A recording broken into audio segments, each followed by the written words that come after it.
Face front, true believers. This is Modular Media's No Prize podcast with me, your host, Chris, a Boingo writer, Gaston, and with me, as always, in the bullpen. Representing the distinguished competition, the Vacuuminator is here. Ayo, ayo, ayo! It's comic book time. It is. It's such comic book time that I went to the local Comic-Con today, Oh, and I did nothing comic related. you did something comic related. I Sort saw of the kind. picture. You talked to a comic book writer. Ha ha ha ha ha. I get it. That's a funny joke. Would you like to explain the joke to the audience who might not understand? I met Tony Schiavone, who's a wrestling broadcaster. He also does football too. But he wrote a autobiography graphic novel a couple of years ago, and he was selling it there, but I didn't have a lot of money on me. I just had enough money to get a picture, so that's what Shame. I did. Shame. But that's cool. I saw you got a picture with Tony Schiavone and one Matthew Hardy. Yeah. Literally, my mission was to get pictures with them, another wrestling guest that was there but was charging too much, in my opinion. And I wanted to find, because you've been ragging on me to read it, I wanted to find a trade of Kingdom Come. And I found only one booth that was selling trades, and it Mhm. was all like new 52 crap that nobody wanted. Yeah, there's probably a surplus of those, aren't there? A lot of people were selling singles, but like I was pretty sure it would be more expensive to piece together a singles run. Yeah. There's Uh-huh. there's some classic graphic novels that I go like, you know what? I would love to have a singles run of that just for the fuck of it. Yeah. All-Star Superman. Hmm. Even though I slag off Alan Moore all the goddamn time, Watchmen. Come on. Tom King's Mr. Miracle. Mm-hmm. Uh, Visions. but no, instead I ended up spending the bulk of my money on something that I'm going to talk more about on Wednesday for the listeners because it's been counter-programmed this week. I got SH Figure Arts Kamen Rider Black, and this is a beautiful piece of toy. Is that isn't there like multiple revisions of that? Like which revision is that?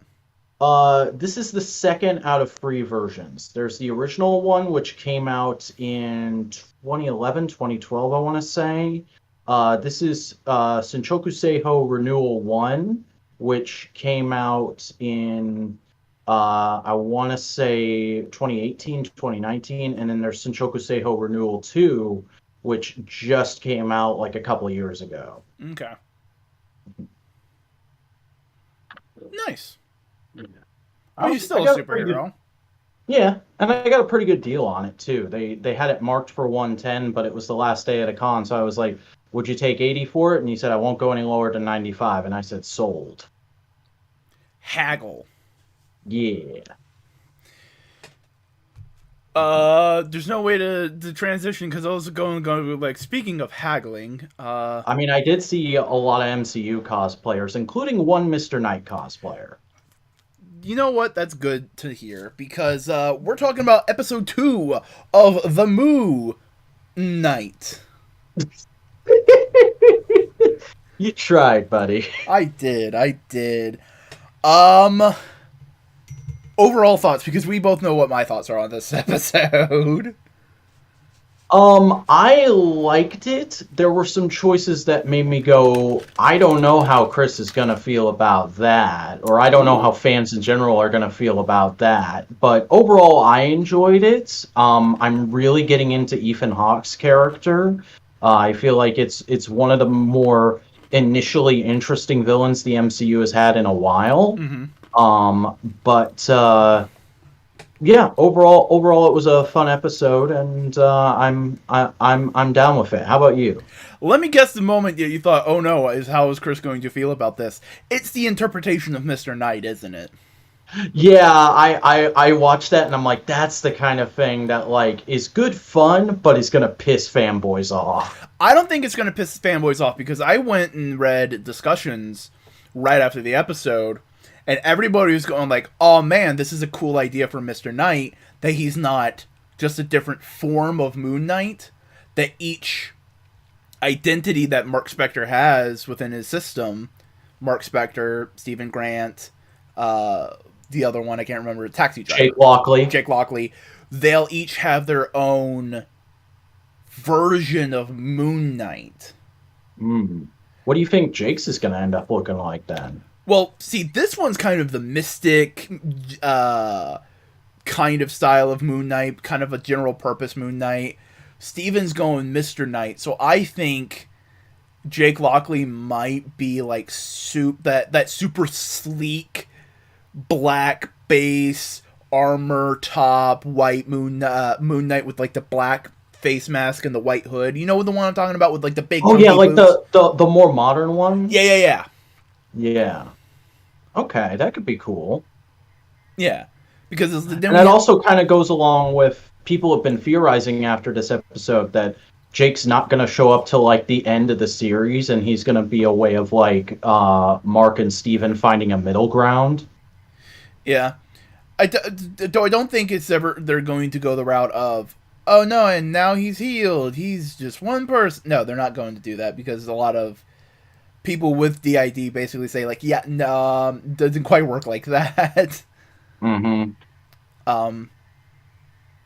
But I think the Mr. Knight interpretation fits because it is working with Stephen Grant and his personality, but you can also see the comic book Mr. Knight in there. Like, he is a dapper, boxery, bare-knuckle brawler.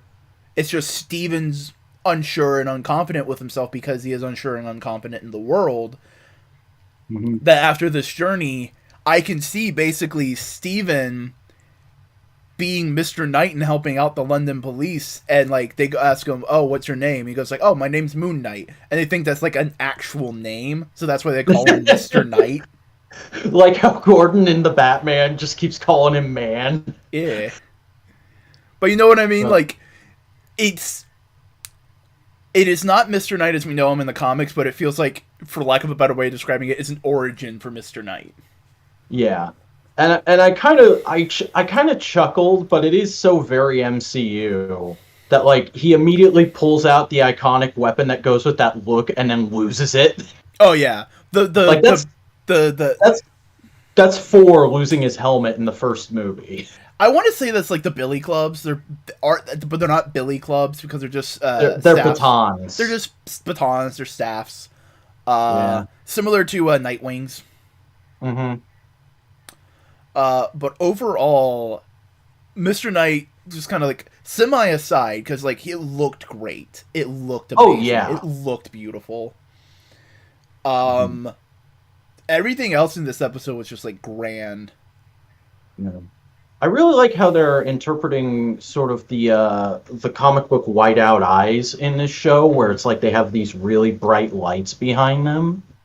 I imagine it must be a nightmare for cosplayers, though, because like the guy I saw at the con today, he had like LEDs in his eyes, and I was like, how are you even seeing right now? Yeah.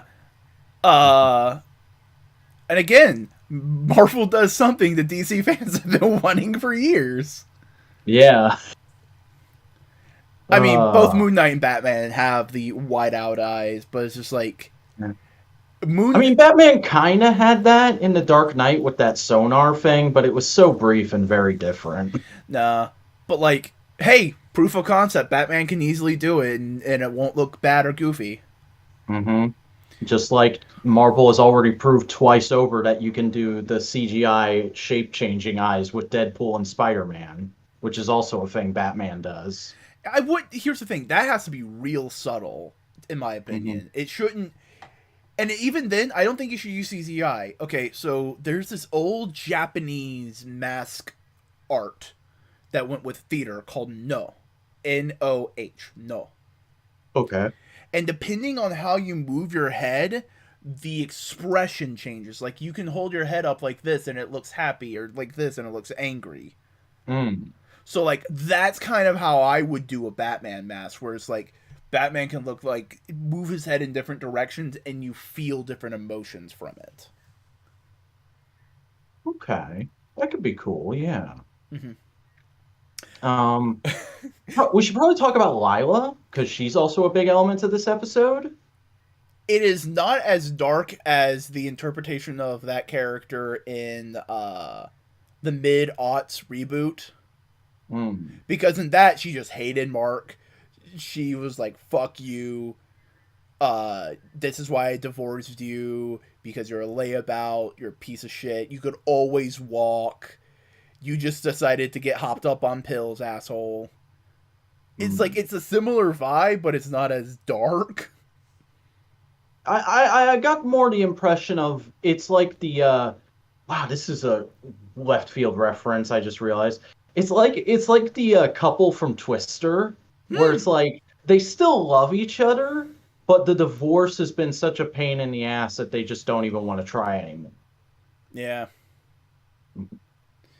Plus, Mark is definitely doing the hero stupidly trying to be selfish to keep the person he loves safe. Yeah. Also, we got a lot more of Mark in this episode, and I am absolutely loving this characterization of Mark Spector. Yeah, because it's also cluing us into the fact that, and correct me if I'm wrong, but this is something I never knew about the Moon Knight mythos, because I've never read any Moon Knight comics. Khonshu's kind of an asshole? Oh yeah, he's an asshole. He's a biggest fucking asshole. It's incredible how much of like, it was, I kind of, like, I guess I could have picked up on it last episode with him being like, oh, Steven's the idiot, but I just kind of took that as like, oh, he's dismissive towards the more pathetic personality. But no, he's straight up a manipulative, controlling asshole who's like holding this sword of Damocles over Mark's head of like, if you don't fucking work for me for the rest of the time, I'm gonna take your wife and kill her too. No, I'll turn her into Moon Knight. Do you want her to be Moon Knight? Because basically, I'll explain with like the mid-aughts, because that's really the renaissance of Moon Knight in terms of like people's understanding, because he was like semi-popular in the late 70s, 80s, and 90s. Like, he was around, but he wasn't like a big thing. But with the one in the mid-aughts onward, that's when Moon Knight really was like, oh wow, this is something interesting. Yeah, there was that really good solo run that made people key into him, and then there was the terrible Bendis run, and then there was the run that introduced Mr. Knight, and it's all been ham and crackers since then. Yeah, Warren Ellis, and then it was, I can't remember who was the next one. It was the one where it was basically an insane asylum, and there was very, very head trippy, very, very beautiful art. And then the current one that we're currently in, which is phenomenal so far. We'll talk more about that later. Yeah. No, in the original aught kind of rebirth of the character, basically the reason Mark loses any of his powers is because Moon Knight just goes like, you cursed me out. What? Yeah, no, I took away your powers because you were angry at me, so I was just like, fuck you. But I need you, so yeah, go do the things for me. And then things slowly start being put into place of like, oh, he now is a millionaire again. Oh, wait a second, this happens. Oh, wait a second, Lilo comes back into, like, all these little things start happening, and Mark starts putting two and two together, and he's like, fuck, I didn't go on this adventure because of evil. I went on this adventure because Khonshu fucking wanted me again, and so he made all these evil people fuck up my life just to force me back into this costume and be Moon Knight again, the fucking asshole. So Khonshu, like, I don't know what actual Egyptian gods are like, but I'm guessing Khonshu is pretty far from actual Egyptian gods, and he's just an allegory for the Christian god. Yeah, there's a little bit of that, but there's also, like, you got to remember with Mark Spector, he is a Jewish man. Not just a Jewish man. He is the son of a rabbi. Worshipping an Egyptian god. Now, do you know your theology? A little bit. And that sounds pretty messed up. Yeah. So, like, there's that whole level of, like, fuck. Do you think they're going to delve into that at all this season? Or the director has specifically said, yeah, no, we're going to tackle his Jewish heritage later on in the series. Oh, hell yeah. And in fact, in this episode, when they are, spoiler, when Stephen Grant wakes up in Cairo and Mark is at the bed just fucking drinking booze, you can see he has a chain, and on the chain there's a Star of David. Mm. Mm-hmm. And if you look in the credits, there is a Jewish cultural consultant. Okay, that's good. So they are going to be talking about that, because that's a very important part of Moon Knight's character. Yeah. And then, like, the other big thing I enjoyed about this episode is, I don't know about you, but I think this has, like, some of the best cinematography of any of the Disney Plus shows so far. Like, Yes. it's very cinematic feeling, and it has this nice kind of cool overtone to the lighting on everything. It almost kind of reminds me of, like, a David Fincher film.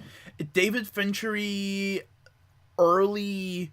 I'd say David Finchery and very early Christopher Nolan, like Memento Nolan. Yeah, that just kind of struck me this episode, because like there's a couple of really nice oneers in this. Very short, but just like, oh, they did a little oneer there. That's nice. And there's also like a lot of like neat little elements of like Steven goes to a storage locker and finds Mark Spector's like little cubby hole. His bat cave. Yeah. His moon cave. Yeah, his moon cave. And like he's arguing with Mark, and eventually like Steven looks at the gun that he placed on the bed that was Mark's, and it's a shiny gun, and Mark was just like, "There's only one way to end this, buddy." And in the context of the scene, he's talking about just give me control. But the cinematography is like, "There's only one way to end this. Fucking kill yourself, bud." Yeah, and that's not gonna happen. Yeah, no, it's good. How do you feel about the cult? Like I said, I'm enjoying them. Ethan Hawke is doing a good job of just being like the very charismatic, welcoming figurehead. Like much more so than many other cults I've seen in this kind of media. He feels very authentic to what I know from having researched into that kind of stuff myself. And the people around him feel pretty similar to what the front of that usually is. Obviously, we haven't delved very deep so far, except for the few people Mark fought in episode 1. Also, there's the whole Mandarin thing. Yeah. There was a couple lines exchanged in Mandarin to kind of show like, oh, they're trying to be multicultural and education and all that kind of stuff, and anybody who spoke Mandarin who was watching that was like, that was god awful. I didn't even recognize it as the language. Oh, really? Okay, Yeah. I didn't know that. Yeah, that's... See, I thought you were trying to go Ten Rings connection. No. It was basically like Sima Liu, who's played Shang-Chi, who was basically like, yo, dude, you could have called me, guys. No, you basically, called me. No, it's like they should get a new teacher speaking in show, you know. Yeah. Which is just funny and cute, because like it doesn't need to be fully comprehensible. It's just meant to be for like the English speaking audiences of like, oh, they're trying, and it's meant to be like, oh wow, it's so this, you know. And I could also see the defense being of like, well, they're all still learning. Yeah. And they are being taught by someone who's not a teacher, just someone who speaks the language, presumably. Yeah. Though other than the cult stuff, I would love that for a community center. I would hang out there. Yeah, it seems like a cool place. I mean, we can make that modular HQ one day. Yeah, there's soup. People can watch movies with Bluetooth headsets, so they don't bother other people. There's a nice balcony. What else do you need? What about a little cult? Some death. There's some mummies in the back room. Don't worry about it. Hey, Aki. Oh, Aki's here? I haven't seen the comment yet pop up into my feed. There it is. Elf Moon Knight be good though. Moon Knight be the good. Moon Knight's all right. We didn't really talk about it too much yet. How do you feel about the suit being a thing that he magically summons, as opposed to like an actual garment that he physically puts on that he like keeps around? Well, like it is in the comic. Well, there's never really that importance put onto that suit, really. Like Mm-hmm. him making it or anything. So, like, the magic one being like that, sure. I don't mind it. Okay, fair enough. I mean, it's not like Batman should never have a magic suit because Yeah, of the technology and everything. Iron Man shouldn't have a magic suit unless he builds it. like Like, the nanotech is as far as you can go. nanotech or the comic book extremis armor, Mm-hmm. which is weird body horror armor. Yeah. Would you believe that's one of the first Marvel comics I ever read? It's not a bad Marvel comic. It's just like It's very of its time. it's very of its time and it's strangely body horror. Mm-hmm. Um, Uh, Daredevil should never have a magic suit. Daredevil can have a magic suit if he's working with the hand or hand-like entities. I guess. Yeah. But Daredevil should always have semi-poofy combat pants and a tight shirt from now on. Can't be one like the Chip Zdarsky Daredevil costume. That should be Daredevil from now on. mm. It's that good. I still like the classic red with the highlights and like the seam lines added onto it, but that's just me. I'm fine with the Mr. Knight that they did with did Aki, mainly because it's the first time they can do more with it. Yeah. Did you get a laugh out of Psycho Colonel Sanders? Yeah. Okay. Trying to think if there's anything else we need to bring up in this episode. Next episode we're in Cairo. Yeah, that should be interesting. I'm pretty sure we've seen all of the trailer footage now. Maybe there's a little bit of like quick fight stuff that's yet to be seen, but I think like all the big story stuff that was in those trailers is now out of the way. So next, what is it? 4 episodes? We're in uncharted waters. Yep. I'll repeat this for you, Aki. I don't think this is the last appearance of Mr. Knight. I think this is the origin of Mr. Knight. Because my interpretation of it is this is just Stephen Grant's version of Moon Knight. And as Stephen Grant becomes more comfortable with the world of Moon Knight, confident as a person and confident as like a superhero, Mr. Knight will morph into the Mr. Knight we know from the comics. Yeah, and I mean, like, they went to all the trouble of making that costume and making sure the technology for it worked, and they're putting out an action figure of it. So, like, they'll want to capitalize on that more later. I don't know if it'll be later in this season, but we might see it again in, like, a season 2 or another appearance of Moon Knight. See, what I can imagine happening is, like, they kind of do what they are doing in the current run of, like, he opens up, like, a chair, like, it's an office of basically like you have a problem, come to Moon Knight kind of thing, and it's going to be he's Mr. Knight running that. Steven's Mr. Knight running it in London, and that's where he's going to be like the catalyst behind the Midnight Suns. Like he's be interesting. He'll be not necessarily the Tony Stark or the used here because it's easy for them to use him in Disney parks. That's true. Yeah. I mean, like, it's gonna be really interesting to see what physical versions of the Mystic Moon Knight suit look like with how often that cape is CGI. Which I don't know how you feel about it. I feel like the cape CGI could be a lot better. It looks like the Arkham games to me a lot of the time. It can be better, but like, here's the thing. It is supposed to be a little otherworldly, so it looking a little weird ain't the worst thing. Fair. I'm just still so fucking hyped that we're even getting a Moon Knight show that I'm willing to look up past a lot of bad. Yeah, I mean, like, it could be a lot worse if it was a Sleepwalker show. We wouldn't be able to criticize it at all. No, because my only response is it's fucking Sleepwalker. Like, it could be directed by Michael Bay, and I'd be going like, Sleepwalker.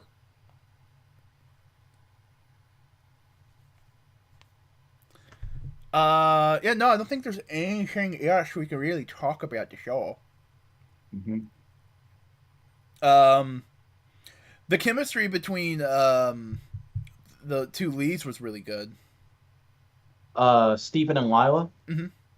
Yeah, yeah, I enjoyed it. I especially like that moment in the back room of the community center when there's like people beating down the door and like he doesn't really listen to her or anything that's going on. He's just trying to get Mark out of her head until she actually acknowledges him as a person and calls him Steven instead of Mark because she's been calling him Mark the whole episode. Yeah, that was nice. I do hope like by the end of the season they do give him like an official like, buddy, there's a name for what you have. It's called DID. I have a name for it? Because like that's just Well, he just shows up and he goes, well, you've got multiple personalities. How about that? You want to help me fight some vampires? I got this dude with a magic sword. You got magic boomerangs, huh? Huh? I just got this regular sword, but don't let a vampire touch it. It'll chop their hand off. That's not a thing from the comics. That's just a thing from the Blade movie. But honestly, they're probably going to be taking more from the movies than they will from the comics. Oh God! I hope that movie is just like a straight remake in tone. It's got like the full '90s techno and whatnot. Oh, that'd be fun. He does the at one point. Oh yeah, that'd be great. That'd be fantastic. Oh man, if they don't somehow work in some motherfuckers are always trying to ice skate uphill. That's got to be in the movie somewhere. Though I do hope that they do adapt Blade's goggles. That's not a thing he has said recently, but I wouldn't mind seeing them. Yeah. Just because they be cool. Hey, would you like to talk about some toy news? Yeah, there's not a ton of toy news this week, but there's a fair bit. Mostly follow-ups from last week, and one kind of spicy. Oh, well, I don't know which one this falls into for you, but SH Figuarts released some more photos of Battinson. Yeah, the full solicitation for their Battinson figure is out, and I gotta admit, it looks way better than I thought it was. I was kind of poo-pooing the idea last week, but it looks really solid and good. Comes with a fair amount of accessories. I love that it has an actual cloth cape. Doesn't look like it's got wires in it, so it might be kind of hard to get the poses you're seeing in these shots. But this looks really solid and like a nice sort of in-between option for people who aren't happy with the Todd figure and don't want to pay the money for like Mezco or Hot Toys. It looks really good. And it really just shows like it is just like a armored jacket, armored pants, and a fancy hat. Like it is very, very just plain clothes kind of Batman. Also an interesting choice to have like a rubber overlay on the shoulders to mimic how the cape folds up and then just have it straight cloth under that. That's not something I think I've seen before. It looks good. But hey, speaking of hot toys, we got the hottest toy around. We got some Moon Knight hot toy. Full solicitation for Hot Toys Moon Knight, and it looks as good as it did last week. I don't really have much else to say about it, except there's one image in here I thought you needed to see if you haven't already. I don't know. Hold on, let's continue. Oh my god! They did the thing! They did the thing! Oh, man. Hot Toys is not normally known for that kind of goofery, but I'm so happy they went and did that. Oh, man. This is really fun. Really good. They also the linen texture on the cape is really fantastic looking too. Oh yeah. Like that is a good ass looking cape. Oh yeah, no, it's I can finally laugh at those Moon Knight memes because it's not just completely ignoring the actual character of Moon Knight, because now everybody knows the actual character of Moon Knight. Mm-hmm. DC's Batman and Marvel's Batman, one after another. Yeah. I would love it though if they like acknowledged one of those memes in the show. Like I could see Steven saying random bullshit go Oh yeah, as he no, runs away. honestly, Steven feels like me Moon Knight. Yeah. Like I When can he's see dancing around and going, I plugged you. like I can see Stephen Grant calling up the Avengers and going like, "Is Dracula here?" And Spider-Man going like, "Dracula's never been an Avenger, you fucking idiot." He lied to me. Or that one meme where it's hey Mark, I'm not Mark, I'm Steven. Oh, hey Steven. Jake now. Hey Jake. Oh, Mark again. Oh man. Now that they've basically said Defenders and the Netflix shows are basically canon again. Punisher. Get that one scene. Hey Mark, how's your crazy moon god doing? Oh, fine. Hey Frank, how's your family? Fine. What is that from again? It's some I event, right? Yeah, it's some event, but it was like that's just dynamic of just them poking each other's bullshit. It's great. Mhm. Um, hey, Hey. Zombo, Zombo Um, Batman. yep, they're doing Blackest Night Batman. Todd put out a I get okay. As much as I harp on Todd for doing shit tons of Batman figures, I do like this teaser. Like this is much better than just here's a photo of the toy. You'll get the full solicitation in a couple days. Like this is actually kind of artful and interesting and makes you wonder what you're looking at for a second. Oh yeah, no, it's good. Good model work. Good everything. Yeah. Um, why don't you do one Darkest Night figure when you could do a Blackest Night figure when you could do a lot of Blackest Night figures? I mean, ask DC Direct. That was the last big. Well, no, they've done some other stuff, but that's like the big line I know DC Direct for is the Blackest Night line they did in the wake of that event, which went on for like 8 waves, I think. Mm. Hey, Hey, we got some Marvel Legends Moon Knight solicitations. yeah. Immediately after the episode went up, we got the full solicitation for Mr. Knight, and I'm really impressed with how this figure looks. It looks like a mishmash of all the suit bodies, where those are definitely the Coulson arms, but I think that's the legs and the torso from Happy Hogan, and there's a new torso overlay, new shoes, and obviously a new head and hands. Yeah. I also like the shoes that they did for Mr. Knight, how they kind of look like sneakers, but they're mummy sneakers. Yeah. Also, just all the detail on, because this is a render, all the detail on that suit jacket is super intricate, and I want to see how it's going to render to an actual physical plastic product. Yeah. No, it looks good. Looks great. Yeah. This and the other Moon Knight are going to be going up for pre-order Tuesday afternoon, I believe. And if you've already pre-ordered a case of the Infinity Ultron wave, you already have that on pre-order. But it's interesting to note, Mr. Knight clearly has an Infinity Ultron Build-A-Figure piece in his render, and regular Moon Knight doesn't. So I'm guessing that's the one they want to be like, if you don't want to make the Build-A-Figure and you don't want to have just a piece lying around, you can just grab this one, like they normally do with some of the flagship characters like Wolverine and Spider-Man. Yeah. Speaking of flagship characters, DC Steel is getting a Mafex toy, and they released a teaser. Yeah, Medicom usually does this about the middle of the month. Is they'll throw out a teaser and then we get the double solicitation for their next two figures later in the month. Crazy that they're going for Steel. I mean, we've already got Superman from Return of Superman, the black costume with the mullet. I'm trying to remember if they've done anything else in that subline, but it's not coming to me. But the fact that they're doing this makes they Cyborg Superman. They solicited Cyborg Superman. So this makes 2 out of 4. Think we're gonna get all the Supermen? We're gonna get Eradicator and 90s Superboy next? I would love that.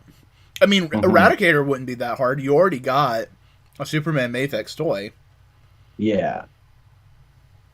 Yeah, no, I'm definitely down for that, and I'm really excited to see how this Steel looks, because I think this will be like the first Steel since the DC Universe Classics one Mattel did, and that's like either just a little over or getting close to 10 years old.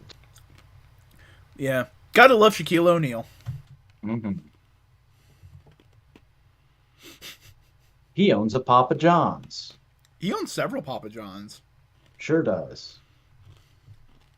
He owns like a majority stake in Papa John's. Oh, wow. I didn't know it ran that deep. Yeah. That's why he's like the current spokesman of Papa John's. Okay. But hey, Love and Thunder.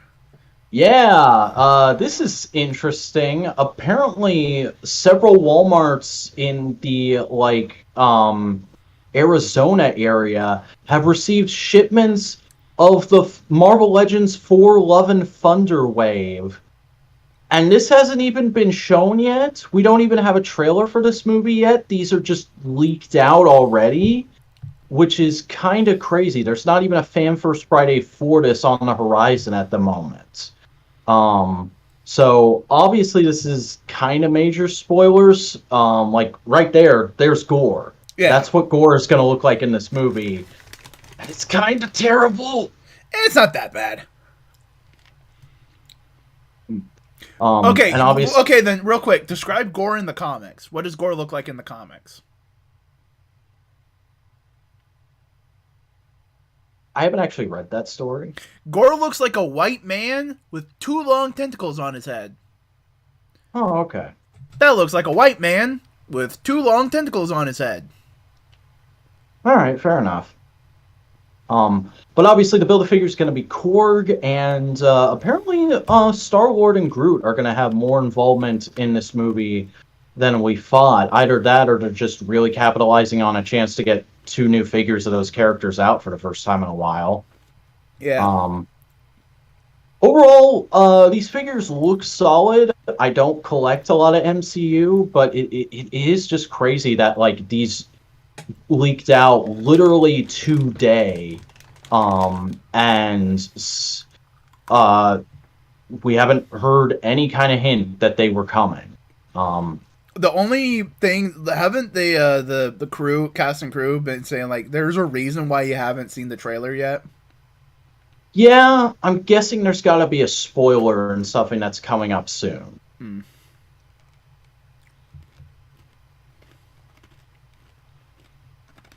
It's almost as if there's a big cosmic movie coming out in a few weeks.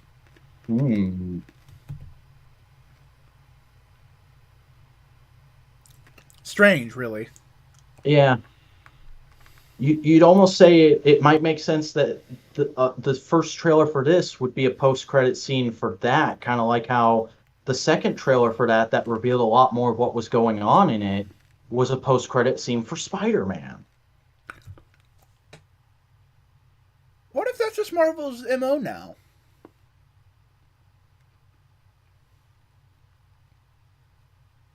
That would be interesting. They're doing the old light the next cigarette with the one you just finished technique. Maybe. I don't know if that's a reference kids will get. No, because smoking bad. Yeah, I only know that because both my parents smoked for years.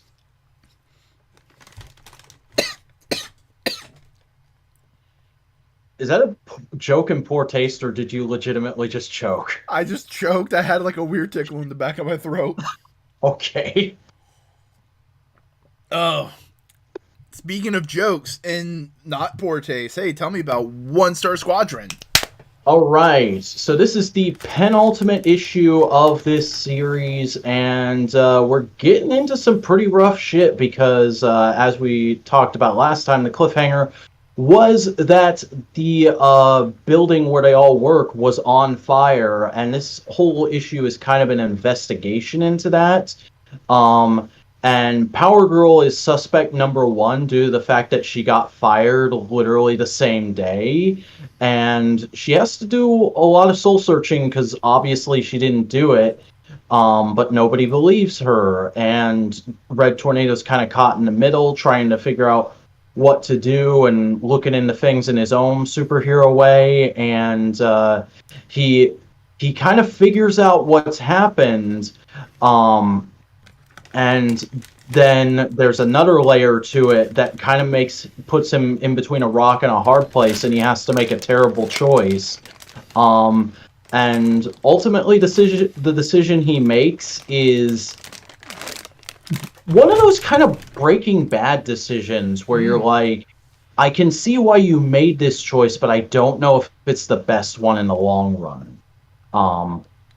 I did really enjoy this issue, though, and I would say that so far, so good with this series. I'm definitely looking forward to the conclusion next week. And I know this cover's meant to make him look a little pathetic. Mm-hmm. But I'm just sitting here going, like, that's what superheroes should be doing most of the time. Yeah. Community service and all that kind of jazz. Mm-hmm. This cover also has very little to do with what's going on in the issue.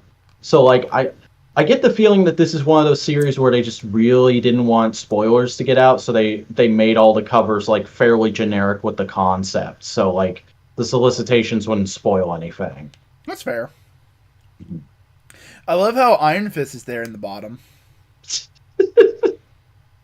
I love the world building detail of the little bag of Lex Mex in the corner there. Oh yeah, that's great. Of course, Lex would own fucking DC equivalent of Taco Bell. Yeah, and you know he loves burrito bowls. But he's never he's the richest man in the world, but he's never actually had a true Mexican taco. Yeah. And now I want Lex Luthor on Thunder Rose's blog. Oh. Could you imagine him doing that as, like, part of a re-election campaign tour? Dear God. Speaking of re-elections, Devil's Reign. Hey! So this is the final issue. How'd it wrap up, buddy? It wrapped up with a to be continued because Zdarsky's going to be continuing writing Daredevil. It is the end of this chapter, though. It is a true end of what Zdarsky's been doing. Okay. So damn, he's gonna be writing this and Batman at the same time. Yeah. Oof. Oh no, it's gonna be fucking wild because let me explain. Because this basically set up his new status quo. So last issue, Kingpin killed Matt Murdock's brother Mike, who was created due to weird multiverse shenanigans. Yeah. Okay. So Kingpin thinks, oh sweet, I killed Daredevil, because he doesn't know that he has a twin, and he just sees a dude who looks like Matt Murdock in Matt Murdock's apartment, and he's like, oh, you're Matt Murdock, kill. And now there is a fight that all the superheroes are fighting a bunch of Purple Man brainwashed citizens of New York. Ooh. And supervillains and all that kind of stuff. And they're having a time of it, everything. But one of Purple Man's kids is trying to, like, stop the situation because Purple Man's kids are technically more powerful than he is. So he's trying to stop Purple Man and get him to do all that kind of stuff. And Purple Man goes like, fuck you, you're a kid. And they're just like having a mental brainwash battle. And then Luke Cage comes up and goes like, kid, you're strong. I believe in you. You can do this. And Purple Man just goes like, ha, fuck you. Luke Cage, kill him. And Luke Cage is like about to like strangle the kid. And then Luke Cage just puts his hands on his shoulder and goes like, I believe in you. Luke Cage has the same amount of willpower as Dr. fucking Doom. Holy shit. This is fucking good. And like, the kid beats Purple Man. All that kind of stuff. It's great. So like, the heroes save the day, all that stuff. Over on Daredevil and Kingpin shit, Daredevil just runs into fucking Kingpin, and Kingpin goes like, I killed you. I killed you. Why won't you fucking die? Just picturing the mental breakdown Wilson must be having. Oh no, it is a pure like, I can't fucking win. Just leave me alone. And that's when Matt breaks out the "You and I are destined to do this for the rest of time." Oh no, it's even better. They get into a scuffle, and Daredevil picks up the Purple Man cane that Kingpin was using to control people. Uh-huh. So it has a little bit of Purple Man's power, and like he uses it on Kingpin, and he goes, "I want you to think of all the lives of people you destroyed." Like, oh, it's a fucking pennant stare from Daredevil onto Kingpin, and there's a panel of him just going like, oh my god. And then the panel right after it, it's him looking down at Daredevil. Done. Just, it's fucking evil. Holy shit, all this kind of stuff. They do all this. I can't believe, bro. That's the same way they beat the big bad guy at the end of the Inheritance cycle. Oh no, he doesn't get beaten. Kingpin just walks it off and goes like, "Oh no, I thought about all of it. I'm done. I don't care about it." It's a Thanosing of Kingpin. Oh, okay. So they have a little fight. Daredevil wins, of course. He saves his A. And Kingpin is put in the back of a police thing, and he's being taken away. But it's not for police, because one of the people under the helmets is actually his son, going like, "Hey, Dad, people want to talk to you." And the two rich assholes from the Daredevil run talk to Kingpin and goes like, "Ha! You really tried there, didn't you? But hey, we're rich and we're smart. You come from a poor, dumb background. You're an animal, and we can just control you. So we're gonna want you to be president and just do whatever we want you to do. We just do whatever we want you to do. And your son can just be Kingpin in New York, so we control the upper and the above ground and the below ground. So that's just kind of the plan. Do it." And Kingpin shakes the man's hand and then crushes it. As the security team comes in, and he goes like, "Yeah, no, I'm done with this bullshit. I am just fucking done." Him and his son beat up everybody, and he goes like, "Oh yeah, by the way, you shouldn't have to worry. You shouldn't really be worrying about Daredevil because I've technically killed him. So like, that's a little thing. By the way, I'm just gonna leave you my empire. You're the Kingpin now. Don't worry about it." I just don't want to deal with this shit anymore. As he leaves the room, and his son just slumps down because he's friends with Mike Murdock. Oh. Matt's brother. And he goes like, "Oh my god, Mike." Because he's put two and two together. It's like, oh no, he killed Mike Murdock. My friend is dead. As then we go to a rooftop as Daredevil and Elektra are talking. And he goes like, "All right, so everybody thinks Matt Murdock's dead. I can do what you need to do right now. Let's go form the fist to finally take down the Hand." Oh, shit. So Daredevil and Elektra are teaming up, going round the world to fight the Hand. How long until you think this crosses over with that Punisher run? I don't know. But also... They're both they're both Daredevil now, because basically Elektra goes like, "Yeah, being Daredevil while you were in prison's basically fucked up my moral code in a good way, because now I understand why you don't want to kill people. Like, I understand why you did all the Daredevil things, even though I've made fun of you for years for all of it. So fuck, I guess I'm a Daredevil now." So they're both... They're Hawkeyeing it? Yeah, no, legit, they jump off the roof and they're both in their Daredevil regalia, and it's kind of badass. As we go to a pier, and we see a little sailboat yacht, as Kingpin and Typhoid Mary get on it, and basically go like, "I'm done with this bullshit." Because Mary goes like, "Oh, you can remake your kingdom, you can remake your empire, you can do all that." And goes like, "Yeah, I could, and it'll be all taken away from me again. But I have you, and you're the world." And she just goes, "Fucking romantic." Like, making fun of him, and he goes like, "Where do you want to go?" "Well, I don't know, Captain, where do you want to go?" As they sail off, finally putting their past behind them. Second star, right? Straight on till the morning. So, solid fucking book. Kingpin's not the mayor anymore. He's gone. Luke Cage is probably going to be the mayor soon, which will be fun. I want to see Heroes for Hire from the mayor's office. Yeah, that'd be an interesting book. That'd be fun. And Daredevil and Elektra are now traipsing the world to fight the Hand. Yeah. So, like, it's a good wrap-up of this first chapter, but there's a lot of things Zdarsky can do, so it's fun. Next book. Hey, you want to talk about Moon Knight some more? Sure.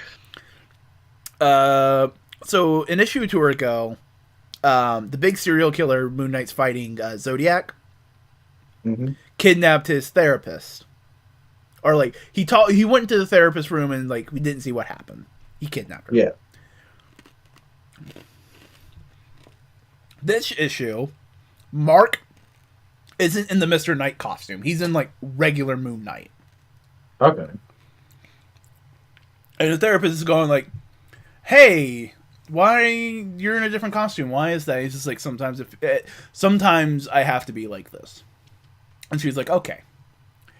As he starts to retell a recent event where a man started attacking Moon Knight, saying, "Where is she? Where'd she go? That's not her." As Moon Knight puts the parts together and realizes, "Oh, this man's another client of my therapist." Huh. So Moon Knight started to think and put the pieces together and was like, "So why was he saying that?"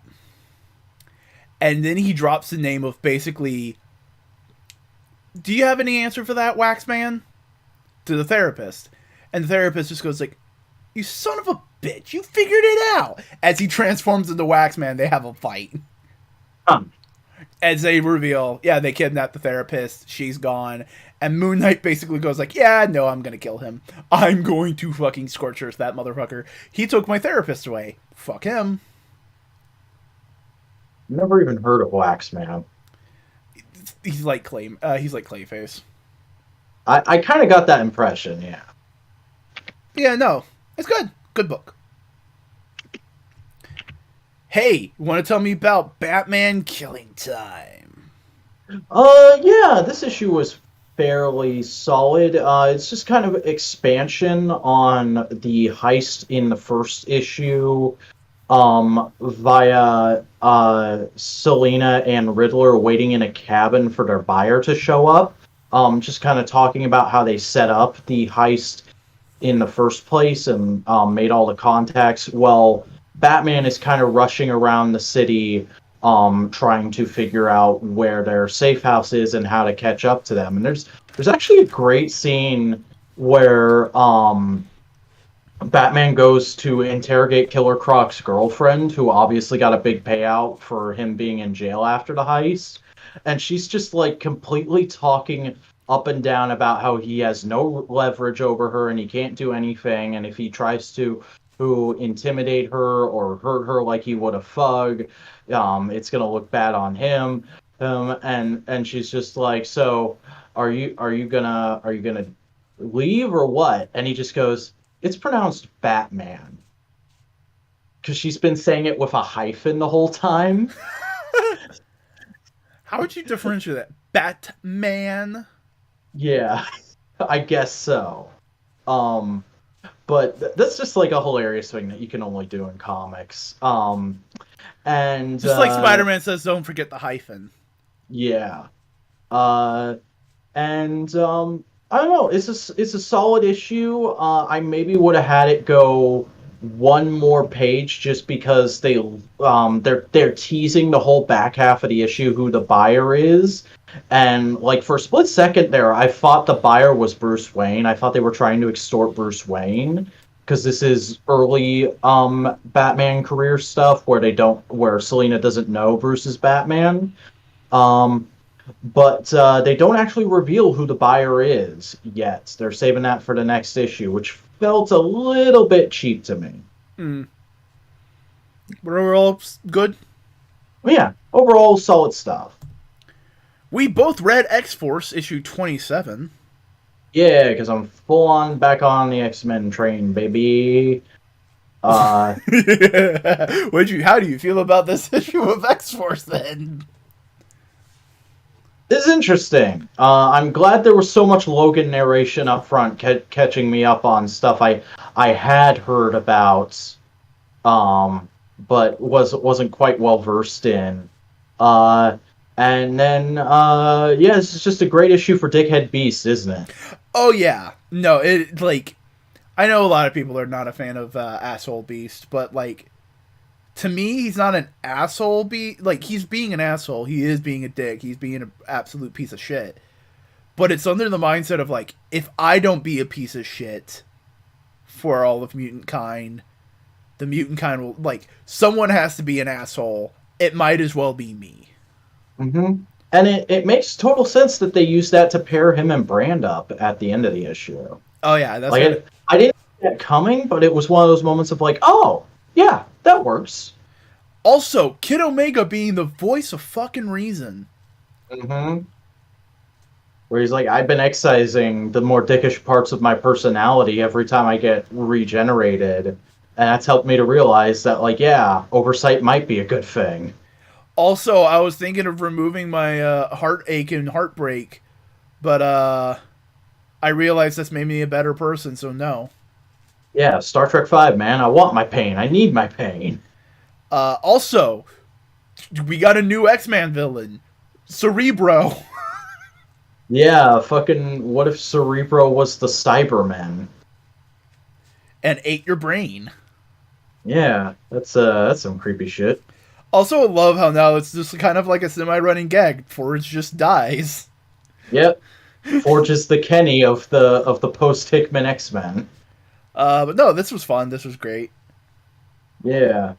Well, I don't know if there's too much else we need to talk about here. Is this the same artist they've been using for a while now? I think it might be. It looked like the same art. Okay. So it's solid stuff. I like it. Oh yeah.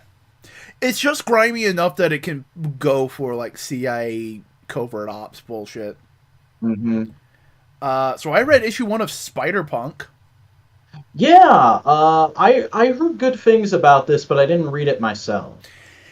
It is a solid, fun, goofy, like superhero-y story with a focus on like here's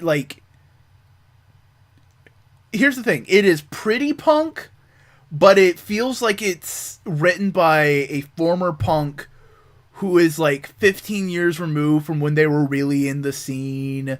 So they aren't like fully up on everything. And like they have an idealized version of their of when they were in the scene. But it's also like they're trying to like put it through the Marvel sieve. So like, there's a little bit of like wonky. So like it's fun. There's a fun number of punk references. It's cute. But also it's like they're not talking about any current bands. Like it is okay, let me just like the end reveal is like, oh, who's the bad guy we're gonna have to be looking for? It's Taskmaster. So Taskmaster busts into like the little hangout. Okay, do you know the Misfits? Vaguely. Okay, there's a punk band called the Misfits. Uh-huh. Okay, and their logo is just like a stylized skull. Like Taskmaster's mask. Yeah. But one of the members of the band has a very prominent and very specific hairstyle, where it is styled in like a swoop and a drip, just like a single strand of hair all the way to like here, just right in front of his face. Ooh. They're a horror-y themed band, so it's supposed to evoke that. Okay. Taskmaster's hood has that over his skull face, looking like a Misfits fucking art. All He right. quotes a line from one of their songs. That's a choice. It's cute. Like it's. Are you looking at it now? I'm looking at this guy now. This is an interesting looking fellow. Yeah. But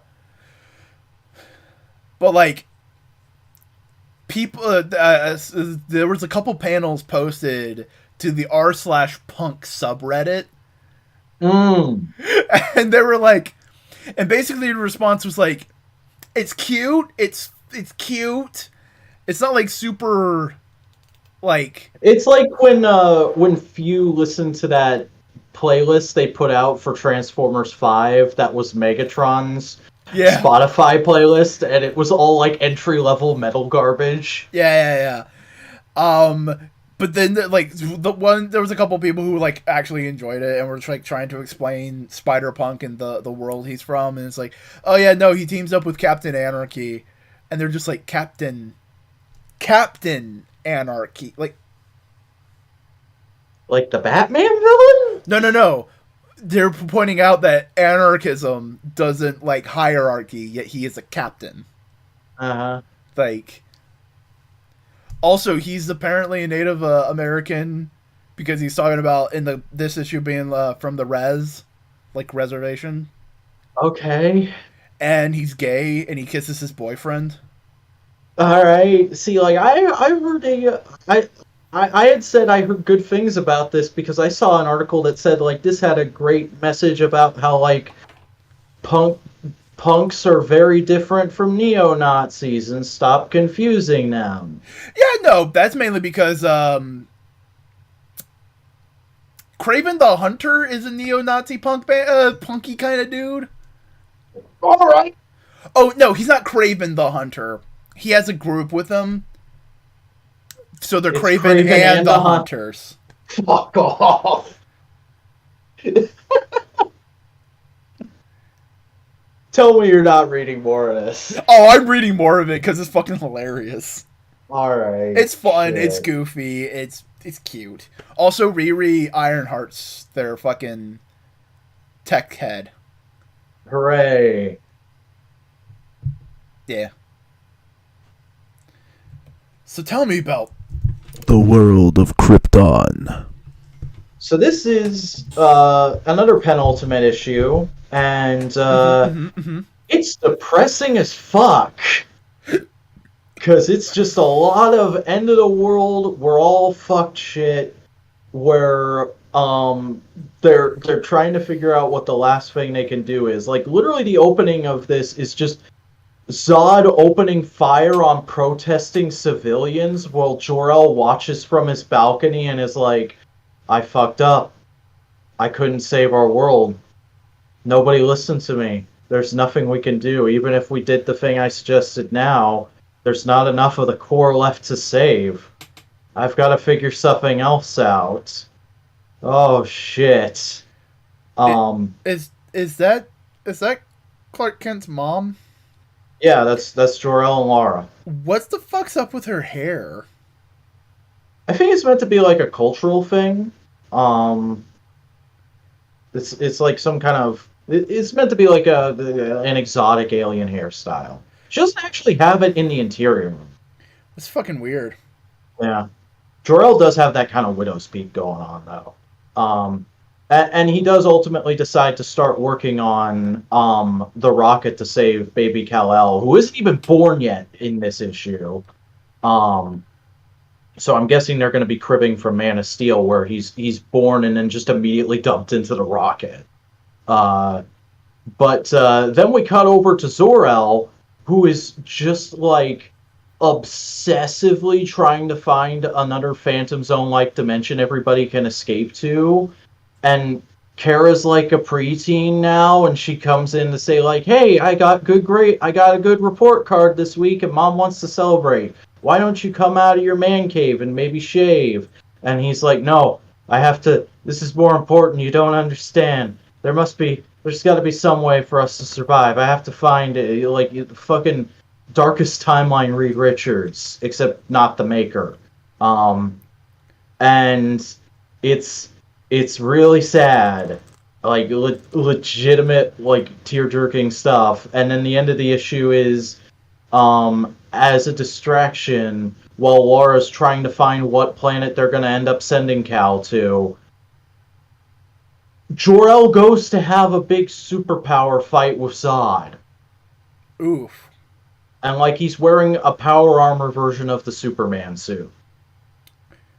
I mean, there's just something fun. There's something poetic about making Superman's Krypton dad into more of a heroic figure. Mm-hmm. Especially after Rebirth took a big shit all over his character. Yeah. No, this is really good. But like, if you don't like Shakespearean, like rich people, melodrama, you won't be into it. Yeah. Like, I think you would detest this book on the same level of, like, you were completely apathetic to when we watched the first season of The Crown for Analytical Fanboys. Anything else you want to say about this book? No, it's good. I liked it. We both read Marauders. Yeah, this was good fun. They're space pirates now. They sure are. I really like this artist, straight off. I want to say that. I love especially the way they draw Kate with her like very kind of like tired looking eyes, but very very poofy, energetic hair. It's an interesting style. Akihiro was cool in this. Aurora was also cool in this. Yeah, like every official member of the team is solid, and they're fun. They're interacting fun. They all get a moment. Yeah. And then you have I'm not saying they're an official member. I think they are the treasure map member. They're not here to actually be a member of the team, just to be here's information. Cassandra Nova. Yeah, that was a bit of a curveball. Yep. What do you think about her being on the team? So I've never read this character before. I had to go to the Marvel Wiki to make sure I knew who I was looking at. She's written very well for what they're doing here. Oh yeah, it's very interesting. For people who do not know, Cassandra Nova is the evil twin of Professor Xavier. Yeah. She's done some fucked up shit. Yeah. So it's like she was fucked up enough that Professor Xavier in the womb read her mind and were like, "Oh, you're gonna be a sociopath. I'm gonna strangle you with our umbilical cord."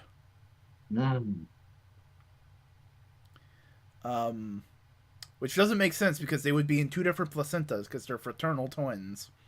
Yeah. I do like the way she's handled in this, the kind of foreboding tone surrounding her in this issue. Like, it reminds me of at the end of that first season of Transformers Prime, where Megatron has to help them take down Unicron, and he like comes into the base and everybody's like, "This is fucked up." Yeah, like, it's got that kind of mood. To put it another way, it's like if Zed just showed up to her season of Power Rangers, like, I'm a good guy, I care about people, but do I really? Yeah. Which is something I think they've actually done a couple times, both in the comics and the show. Yeah. I'm just more trying to like give more examples of like the kind of tone that they're going for, because basically Cassandra goes like, "Hey, you're all about saving mutants. Through my fucking dumb powers and whatever, I know that the first mutants were actually kidnapped and are being held by the Shi'ar Empire." Yeah, so we gotta deal with some Shi'ar Empire shit. My favorite. So they go up into space, and their ship looks like goddamn Captain Harlock, and I love it. Yeah, it kind of does, doesn't it? So they're heading over to the Shi'ar space, And then basically, Magistrix, basically Charles's daughter, who's currently the queen of the Shi'ar Empire, gets told, "Hey, some mutants are coming here. You're probably gonna want to know why. So here's the information that we're not gonna tell the audience, but we're just gonna tell you." And she goes like, "God damn it! We gotta You deal with kidding this me? You kidding me with this shit? Yeah. It's fucking great. Yeah, no, fun book. Fun book. Yeah. But guess what we also both read? We read Strange issue 2. Yeah. This is okay. This is good. I enjoyed it. It's fun. There's a new character, brand new cosmic entity, the Harvest Man. Okay, so he's a new boy. Yes. Alright, I hadn't heard of him. Basically, he's a zombie Grim Reaper. He goes around people who were resurrected and makes sure they're dead again. So he's the Spectre. No, he has a scythe. Fair enough. That just hit me. Like I did read this. It's just it was just kind of like, oh, it's a fight scene. It's a fight scene. Oh, okay. Now she's talking to Wong. Let's get into some character stuff. Also, they were fighting Thunderstrike. Undead Thunderstrike. Oh God, I'm so sorry, buddy. You're not gonna show up in the MCU anytime soon. No. Wouldn't that be great if Thunderstrike is in Love and Thunder and he's played by oh God, what's the other Helm's brother? Yeah, the other Helmsworth. That's where I was going with that. That's what they should do. I mean, Thor's costume in one of Thor's costumes in the Marvel Legends looks like Thunderstrike. Mm-hmm. I think they're doing a Thunderstrike reference with him. Fair enough. Can I give you my bold theory? Yes. The Harvest Man is Doctor Strange.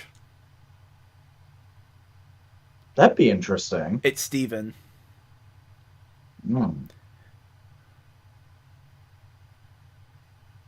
I also really like the ending of this, where Clea comes face to face with the realities of being a sorcerer supreme on Earth. Of like, people don't just do shit because you tell them to. This isn't the dark dimension. You can't just lord your power over people. They're gonna still be fuckers. And she's like, "Oh, bet." Mm-hmm. Which is great. It's perfect, Clea. I love this hothead. What are you talking about? No, I have infinite power. Why aren't you listening to me? Why aren't you listening to me? What do you mean might doesn't make right? I love this version of Clea. It's just like it's the perfect counterpoint to Steven's things must be in balance. We must make sure everything is on track with the plan. I gotta be in control of everything. She's like, you don't gotta control everything. You just gotta be stronger than it. Fuck you. It does make you wonder, though, how those two ever got together. You don't want to know the original reason. It was a teacher-student romance. Oh, yeah, that's right. Fucking comics, man. Remember, she called him master for a long time while dating. Oh, she probably didn't ever stop. Oh, no. She stopped when she went over to the Dark Dimension and never showed her again until recently. Yep. No, but good shit. I enjoyed it. Yeah. We both read She-Hulk. This is great. I like this a lot. Now for Marvel's rom-com. Yeah. Like, legit is just the superhero-themed rom-com. What the hell is Awesome Andy from? He is an android, and he just has a lot of powers. Okay. He's a classic 60s bad guy. But they've reformed him and kind of just made him a general, character. Yeah. He's kind of like a Mazo. Okay. Like, he can kind of copy. Makes sense. Mm-hmm. But no, this is just fun Marvel Universe slice of life stuff, which is totally something I'm down for in a book every once in a while. Mhm. Like I love the scene where she gives Ben grim legal counsel. I love when she's catching up with Hellcat.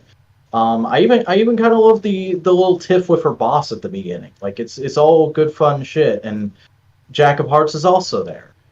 Jack of Hearts is the big dopey golden retriever boyfriend to the Hmm. alt girl bisexual that is She-Hulk. Yeah, He's just there to be a good boy. he's living the dream. He is there. Like we say, this is a rom com. This is a rom com. He is there for the female eye candy. He is a good natured guy. He's really trying. He's kind. He's generous. Yeah. He listens, but he also engages in the conversation. And he wears big silly clothes. He wears big silly clothes, but he also is like kind of like a regal, princely kind of guy. So girls can go like, "Ooh, kind of a hoity-toity fancy. That's cute." Yeah. This is definitely a character you would find in like a 2005 2006 Hillary Duff movie. Yeah, it's that kind of male character, which it's good to read. It's fun. Hmm. It's all cute. Also, this cover is just fucking cute. Yeah, the covers for this series have been absolutely amazing. Like, Um, here's the thing: Jack of Hearts is Rico Renzi. I've never seen this guy do anything before, but I really dig his art style, especially for covers. it feels very classic and evocative of the classic rom-com Marvel books before, like that weren't superhero related, just like the straight rom-coms. Yeah, and the interior art by Roger Antonio is very good too. It's very fluid, kind of more cartoony, but I'm always way more into cartoony art, so it works for me. Yeah. Also, I just find it funny that technically Jack of Hearts is probably like average height for a man, maybe a little bit taller, like 6 foot. But Yeah. because they're trying to pair him up with She-Hulk, he looks like a short king, and it's great. Mm-hmm. And just like the look on their faces is great. It's just like they want to rock each other's world when they get home. That's the look on their Yeah. faces. Yeah. This is the book. This is the book we're in. Yep. It's cute. It's cute. It's not super. It's not big bang action, but sometimes you don't need that in every single Marvel book. Yeah. Hey, you caught up on Wayne Family Adventures? I sure did. I was sick a few days ago, and hey, what else is a boy to do when he's bedridden? You read some wholesome Batman family comics, and I believe I read because they're not issues or chapters, they're episodes. So I read episode 27 through 33, which is basically bookending two-parters bookend free single issue stories, and they're all pretty good, though I must admit the last two-parter was definitely my favorite, because the first two-parter is Big Brother, which is essentially a story about Tim wanting Dick to spend more quality time with him because he's always giving so much of his attention to Damien, and them having to find kind of a happy medium, and Dick realizing that he can be a little he can be one of those people that takes on way too many things for himself, and he needs to learn to manage that better. Then there's a cute story called Hangout where Tim is hanging out with Young Justice when there's a big fancy party at Wayne Manor, and they're just getting some food in Gotham, and they're like, so what else are we gonna do tonight? And Bart's like, oh, let's go back to your place and watch a movie. I hear Wayne Manor has a great home theater, and he's like, oh, we can't. There's a party. What about the Batcave? Oh, we're totally watching a movie in the Batcave. And then they go and do that, and Bruce is like, how many times have I told you not to eat near the Bat computer? I love how he's not angry that they're watching a movie. He's just like, don't bring food in here. Come on, guys. Yeah. It's that kind of story. Then there's driving lessons, which is Duke driving the Batmobile for the first time during an active mission and just being a complete spaz. That's fucking. I'm trying to remember what this one is about. Dirty Little Secret. Let me just flip through it for a second here. The family goes watch All American Rejects and play with Bionicles. No, it's about Damian trying to get dirt on Jason because he has like a secret file on everybody in case he needs to blackmail somebody in the family, but he doesn't have anything on Jason. So he follows him one day and then ends up reading Pride and Prejudice in Jason's apartment. Like because he gets there and he starts going through Jason's things. And Jason's like, what the hell are you doing in my apartment? And he's like, I'm getting dirt on you. Haha, you read Jane Austen. And he's like, yeah, so? He's like, is it not a girl book? And he's like, have you actually read it? No. And then he starts reading it, and he's like, oh my god, this is amazing. I can't believe this guy. This guy's a dick. Yeah, just keep reading it. Oh, that's cute. You will not tell anyone we hung out. Deal. They're they seem like the chaos prankster gremlins, so like they just fuck with everybody. Mm-hmm. And they would make plans to fuck with everybody. Yeah, and that story kind of seems like that would be the birth of that relationship to me. And then the last two-parter is All Seeing, which is, I'm not joking here, the best Cassandra Cain story DC has put out in literal decades. God fucking damn it. That seems like such a weird bar.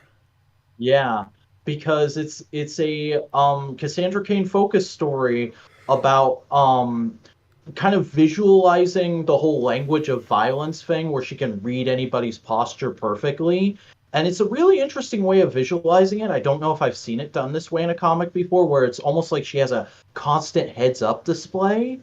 And she said it's like going into how it's both a blessing and a curse, because like it starts off with her saving Batman during a fight, and then she is walking home and she's like keeping her eyes on the ground because she doesn't want to actually look at anybody.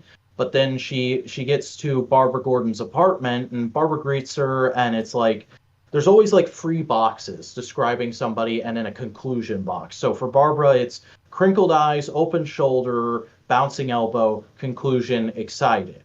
And earlier in the story, she had read a bunch of thugs that were fighting Batman, and it was stuff like curled lip, overconfidence, darting glance, distracted. And then she would also have solutions below them, like discolored teeth, smoker, you can strike here, you can do this, that kind of a thing. But then she comes in and it's like, oh, they're having a girls' movie night. And she comes in and she's greeted by Stephanie Brown, who's already on the couch. And she looks at Stephanie and she sees tension in jaw, hunched shoulders, legs pressed together, conclusion, something wrong. And she just immediately asks Stephanie, what's wrong? And Stephanie's denying that anything is wrong, and she's trying to dodge the subject, and Cass is pressing her because she wants to help her, because that's just the way Cass's head is written. And she goes, fine, I'm upset. I overslept this morning, missed a big exam, and now I might have to retake the whole course. And I was coming here hoping to just forget about it for a few hours and enjoy my evening, but I guess that's not happening now. And Barbara's like, oh, it's fine, let's just go ahead and pick the movie. Let's forget about it. And she just gets up and storms off. And as she's leaving, Cass looks at her again and sees slumped posture, heavy footsteps, slow movements, conclusion, hurting, ... I hurt her. Mm. And in the second part, Barbara basically coaches her through this sort of problem she has of perceiving things, of like, she sees herself as, I can't help it. I'm I see too much. I am just programmed to see the weaknesses in people, and everything I do involves hurting them. And Barbara basically has to play team mom and go, "You're part of a family of detectives. We all see too much. It's all right, Cass." Um, and she kind of tells her how to. Excuse me. First, real dry. I'm gonna take a drink of water. Water. Yeah, I'm getting some of that water in. But she takes her up to the mirror and goes, "All right, look and tell me what you see." And Cass looks at herself and she says, "Alert gaze, scars, um, closed hands, balanced weight, fighter, conclusion, dangerous." And Cass says, "Someone made for hurting." And Barbara goes, "You know what I see? I see someone strong and determined who forges her own path no matter what anyone says. I see someone who loves fiercely and who would do anything for her friends. I see my friend, my sister, someone I trust with my life and legacy." And Cass looks at herself again, and she sees alert gaze, clear focus on what's important, scars, unafraid to keep going, closed hands, determined to defend others, balanced weight, chooses her own path, conclusion, hero. And she goes back and makes up with Stephanie, and they end up having the movie night anyway. And it's just a really cute, really solid, excuse me, slice of life story. Yeah. Good. That's good. It's cute. Goodness. But yeah, that's just Wayne Family Adventures in a nutshell. It's like this really wonderful, wholesome series that you wouldn't normally get. Jesus. You wouldn't Norse. Yeah, this is not in Norse mythology. No. Speaking of Norse mythology, have you seen the trailers for the Northmen? It looks fun. It looks like a big fun beat 'em up thing. Give you a second. I didn't actually hear the title of the movie, sorry. The Northmen. No, I haven't heard of that. I saw I'll have to look at that. I saw the trailer at when I went and saw Batman. Must be a newer trailer then. Yeah, it's all Vikings and shit. Nice. Yeah. Hey, guess what? What? Speaking of a people that are a warrior culture, X-Men Red. Yeah. This was great. This is a wonderful book. This is super friggin' good. Like, just when you think all the interesting character stuff you could possibly do with Magneto has been exhausted, somebody pulls out something completely fresh and cool feeling. Oh yeah, no. This is phenomenal work for every character involved in this. Mm-hmm. Would you like to explain the premise of the book, or should I? This is basically the X-Men book that takes place on Araco and is about primarily Storm, Sunspot, and Magneto. But there's obviously more characters involved. And a lot of it is just kind of setting up the premise and the impetus for forming a Iraqi team of X-Men, which is gonna be mostly made up of X-Men from Earth, which I don't know how I feel about that, but okay. No. Here's the thing. They're very specific on what they're doing. Mm-hmm. Brand wants a team of X-Men on Araco to kind of keep an eye on everything. Yeah. Magneto, Storm, and Sunspot are going, no, we're not going to form a team of X-Men. Brand can go and do that and whatever, because we don't trust Brand. We're going to form a brotherhood. Oh, yeah, that's right. Okay. Sorry, things are kind of jumbled in my head, because I read all this and then I was sick for 2 days. Yeah. That's understandable. But Magneto, great character. He basically is like, I don't want to deal with fucking politics anymore. I feel like I failed. Let me just go fucking rot away in a castle. Yeah. I also just love him interacting with the old fisherman, and like the moment where he's like, "Wait, you don't have powers? You're human?" And he's like, "I'm fucking Arakan, dude." It doesn't matter if I have powers or not. I went through the same thing everyone else did. Mm-hmm. But I like that because it kind of puts an emphasis on culture, on what Magneto is always treated as like a biological essentialism of mutant kind.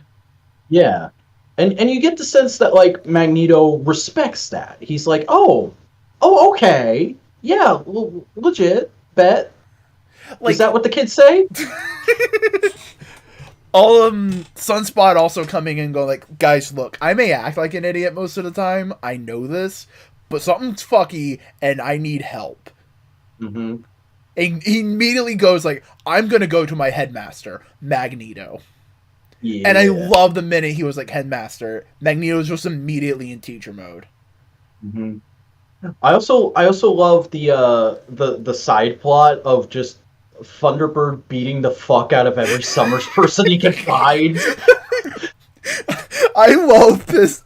Here's the thing: Wolverine has grown as a character where he's just kind of gruff, but he's not an asshole anymore. He's just like, brr. So here's your new Native American Wolverine, everybody. I love having an asshole again who's just wants to go in there and goes like, "You're a fuckhead. You're an asshole. Fuck you. Fuck you. Fuck you." Yeah, because he straight up knocks Vulcan unconscious, goes toe to toe with Sunspot, and then Brandon, oh god, what's his name? Nathan. Oh, Cable. Yeah, Brandon Cable walk in, and they're just like, "All right, that's enough, everybody." And he's like, "Oh, you're Summers too, aren't you? I'm gonna fucking kill you." And Brand has to separate them. Oh, not before Cable gives the best fucking verbal beatdown, period. Yeah. Because he basically goes like, yeah, your brother's not as much of an asshole. And he goes like, fuck you, you don't know me. And he goes like, yeah, whatever. Don't you have a plane to catch? Because that's how he died. He died in a plane accident. Like, nobody knows you, dude. You haven't been around. Which is just great. But also, I love how everybody just like looked at Vulcan like, oh god, you are a piece of shit. Why are you doing this? And I love it because Cable just walks up and goes like, oh, hey, Uncle Gabe. Mm-hmm. Like, it's just so good. So it's a great primer too for people who haven't seen that character in a long time and are now hyped for his Marvel Legends. Oh yeah, no, it's a good fun interaction. I can't wait to read Nyla Rose's Proud Star one shot. Okay, I was worried I had missed that. I'm looking forward to that. Yeah, no, I don't think it's released yet, but I'm waiting for it. Yeah, and I am enjoying Thunderbird a whole heck of a lot because like you gotta, like, as much as he is being a massive dick, like, it totally makes sense, because think, the last thing he remembers, there was one school full of, like, a handful of jackasses that he was railing against, and now he's been brought back from the dead, and there's both an entire island and an entire planet full of these superpowered jackasses. All the while, his brother's fully into these jackasses and helps him out, so he knows they're not assholes. And there's been, like, free superhero civil wars and all this shit. But he's just going like, fuck it, give me a Summers brother, I want to knock someone out. Yeah. It's great. But the best part of this episode, fucking Storm has a new costume, and it is the best Storm costume. Storm is incapable of having a bad costume, dude. It's so good. Mm-hmm. Because it's a good mix of her, like, recent costumes. It's like the mohawk, but it goes into, like, a long ponytail, and she's got, like, kind of the punk jacket, but that like, Kate Bishop Hawkeye style of pants where it shows off the hip bones. But also the midriff too, like, that's classy but good looking. It's a good Storm costume. It is great. Part of me kind of wants everybody to get like a dope ass costume. Yeah. Like, I don't want it to be Nazi Hunter Magneto again with the black jacket and the black helmet and all the black stuff. But like a Nazi Hunter Magneto-esque costume redesign, that'd be nice. I'm okay if he keeps wearing the classic, though. It looked pretty good in this issue. Oh yeah, no, classic Magneto's always going to be classic, but like, come on, punk rock grandpa. Punk rock grandpa. He comes out in Spider-Punk gear. Magneto, what are you wearing? I listen to anything that tells Nazis to fuck off. He sends a photo to oh god, what? He sends a photo to Lorna. He's like, "Daughter, is this it? Am I hip now? Am I cool?" No, you know damn well there is a group of people on Krakoa who just go like, Magneto's a silver fox. There's a bunch of 20 and 30-year-old women who just crush hard on Magneto. Yeah, like almost Charles Manson style. Yeah. No. But this book is great. It's also a really good exploration of Iraqi culture, which we haven't gotten. Yeah, it was interesting seeing their version of the Quiet Council. Their version of the Quiet Council, but also just to see kind of like, it's very honor politics. It's very much like, hey, don't butt into their shit. It's their shit. Fuck off. Yeah, it feels kind of like Klingons in TNG. But there's also like a nice element because when Magneto gets to Mars, he's looking for a place to build a castle. And he finds this one deserted island, and he finds this one lone fisherman there, and goes like, "Hey, is this your land?" And he goes like, "What the fuck are you talking about? It's all of our land. You can walk here too if you don't want to fucking fly, you jackass." And Magneto goes like, "Speak sense. It's everybody's land. That's how land works. I'm walking on it. You can too if you'd like, though it seems you're fine without." Yeah, and Magneto just has to go like, no, I've been through some shit. Can I build a house here? And he goes like, "Oh yeah, no one's gonna bother you with that. Just keep your door open. Don't be don't hide yourself away from others." Yeah. "Do you want to talk about it?" And he goes like, "Wait, I thought Iraqi frowned on weakness." "How is it weak? You're showing your wound. How else are you gonna fix a wound if you don't show it off?" Yeah, it's fucking. That's like Eddie Kingston levels of positive mental health. But it's still warrior and fighter focused. It's like, no. Yeah, you have to talk about mental health, because if you don't, you're not going to get better, and you're not going to be able to fight as good. Mm-hmm. Which is great. I hope he's part of the team. I hope he's just, like, hanging around going, like... I don't want him going on missions, no. But I would love it if he's just hanging around Magneto's house, like he's the alpha to Magneto's Zordon or something. Like, I would love it if he just, like, they all go off on a mission, they show back up at Magneto's house, and he's just in the fridge going, like, "Hey, you ran out of soda? I got you some more, but, I drank the last cold one. Sorry about that." Yeah. Like, he's just Magneto's roommate.